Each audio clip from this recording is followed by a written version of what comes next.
Ever lie awake at 2 a.m., replaying that one awkward thing you said 5 years ago?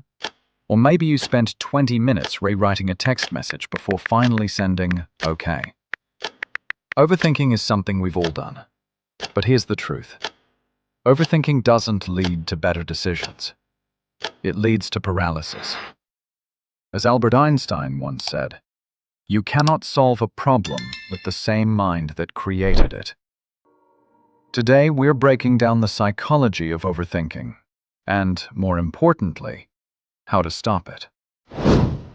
Overthinking usually comes from fear and perfectionism. Fear of making the wrong choice. Fear of what people will think. Fear of missing out. Think about a student preparing for finals. Instead of actually studying, they waste hours planning the perfect color-coded study guide. Or imagine being at a restaurant with friends and spending 15 minutes scrolling the menu, terrified of ordering the wrong dish. Psychologists call this the analysis paralysis trap.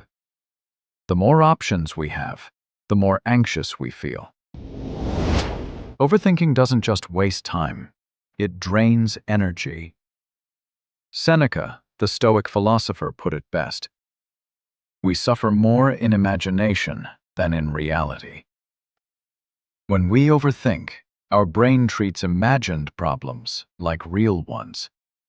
That's why worrying about an exam can feel as exhausting as actually taking it. For example, a job seeker might rehearse the interview 100 times in their head, but show up exhausted and nervous.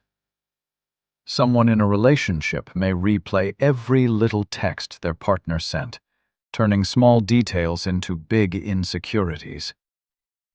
In both cases, overthinking steals peace before anything even happens.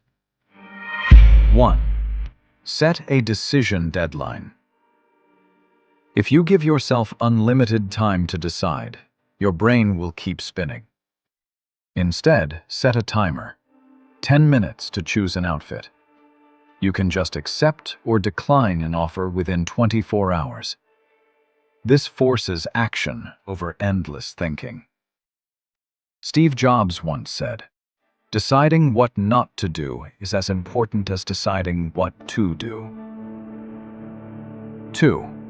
Shift focus to action.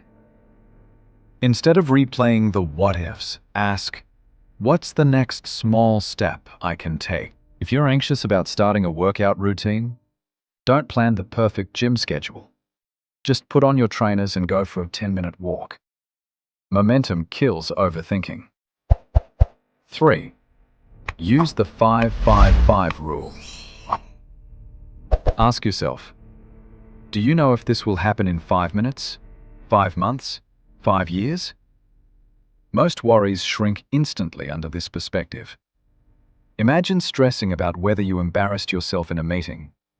In 5 months, will anyone even remember? Probably not. 4. Write it out. Journaling clears mental clutter. Instead of looping the same thought endlessly, dump it on paper. Oprah Winfrey once said, "Keeping a journal will change your life in ways that you can't imagine." By writing, you separate your thoughts from yourself, making them less overwhelming. 5. Practice good enough thinking. Perfectionism feeds overthinking. Next time you're shopping for a new phone, instead of spending 3 weeks reading reviews, remind yourself, a good enough choice is better than no choice. This frees you from endless comparison. The truth is, you'll never eliminate overthinking completely, but you can train your brain to respond differently. Marcus Aurelius, the Roman emperor, wrote, "You have power over your mind, not outside events.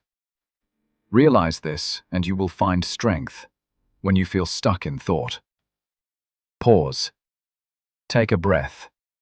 Remind yourself, thinking is not solving. So the next time your brain starts spinning, whether it's a job interview, a text message, or even choosing pizza toppings, remember, Clarity comes from action, not endless thought. And if you want to stop overthinking your personal growth journey, here's a simple step. Hit that subscribe button. One click, no overthinking. Because the best decision you can make is to keep learning how your mind works.